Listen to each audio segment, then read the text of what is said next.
প্রিয় ভিউয়ার্স, আসসালামু আলাইকুম। আশা করি আল্লাহর রহমতে সকলেই ভালো আছেন। আপনাদের দোয়ায় আমিও ভালো আছি। আমাদের আমন ধান লাগানোর কাজ শুরু হয়ে গেছে।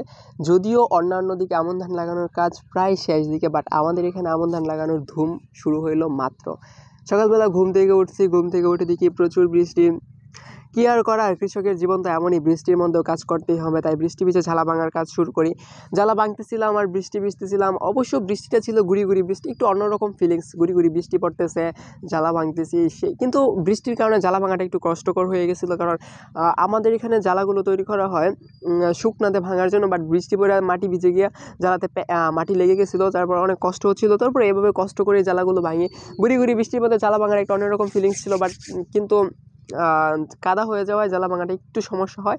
তাছাড়া অন্য কোনো সমস্যা হয় না। তবে বৃষ্টির মধ্যে আমন ধান লাগানোর যে সুবিধা, সেটা হচ্ছে পানি সেচ দিতে হয় না, প্রচুর পরিমাণে পানি থাকে। যদিও খুব বেশি বৃষ্টি ছিল না, খুব বেশি বৃষ্টি থাকলে ধান লাগানো সম্ভব ছিল না। গুড়ি গুড়ি বৃষ্টি ভিজে ধান লাগানোর একটা আলাদা রকম ফিলিংস ছিল। আমি সাথে কাজ করতেছিলাম এবং আব্বার সাথে ছিল, বাট আব্বাই বাড়িতে যাওয়ার পরে আমি ভিডিওটা করা শুরু করি। ভিডিওটা করতেছিলাম আর হচ্ছে ধান লাগাইতেছিলাম, একটা অন্যরকম ফিলিংস কাজ করতেছিল। আমন ধান লাগানোর বিষয়টা হচ্ছে কি, আমন ধান আমরা লাগাই হচ্ছে বৃষ্টি ভিজে এবং কাটি হচ্ছে শুকনার মধ্যে। বোরো ধানের ক্ষেত্রে ভিন্ন। বোরো ধান হচ্ছে আমরা শীতের মধ্যে লাগাই আর হচ্ছে কাটা হয় প্রখর রোদে পড়ে। আমন ধান চাষটা অনেক সুবিধাজনক। আপনাদেরকে কোনো একটা ভিডিওতে বলেছিলাম যে আমরা ভাদ্র মাসের 1 তারিখে হচ্ছে আমন ধান লাগানো শুরু করব, এবং সেটা আমাদের সেই অনুযায়ী আমাদের কাজ চলমান। আজকে আমরা ভিডিওটা আপলোড করতেছি, আপনারা দেখতে পাচ্ছেন আমরা ধানের কাজ লাগানো।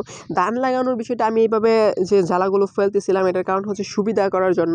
এভাবে জ্বালাগুলো ফেলে রাখলে আমাকে বারবার পিছনে যেতে হচ্ছে না জ্বালানোর জন্য। এভাবে ফালার সুবিধাটা হচ্ছে আমি একটা লাইন বাই ফেলে দিলাম, তারপর হচ্ছে এইভাবে লাগাইতে পিছনের দিকে যাব আর লাইন থেকে জ্বালাগুলো হাতে নিব। এটা হচ্ছে অনেক সুবিধা করে একটা। আপনারা এইভাবে কৌশল অবলম্বন করতে পারেন। এক এক জায়গায় এক এক রকমের কৌশল অবলম্বন করে ধান লাগানো হয়। আমি এই কৌশলটা অবলম্বন করি সবসময় ধান লাগানোর ক্ষেত্রে। জ্বালাগুলো সিরিয়ালি ফালাই, তারপর হচ্ছে মুঠি করে ধান লাগাইতে থাকি আর পিছনের দিকে যেতে থাকি। আমাকে বারবার পিছনে গিয়ে আটি থেকে জ্বালা আনতে হয় না। এটা হচ্ছে একদম সুবিধাময় একটা বিষয় আমার জন্য, আমি মনে করি অনেক ভালো। আপনারা চাইলে এই বিষয়টা অবলম্বন করতে পারেন। হ্যাঁ, অবশ্যই এখন যেহেতু বৃষ্টির সিজন, ধুম বৃষ্টিতে ধান খেতে কাজ করবেন না, কারণ কখন বজ্রপাত হয় এবং কখন কোন বিপদ হয়েছে তা বলা যায় না। বৃষ্টিতে জ্বরও আসতে পারে।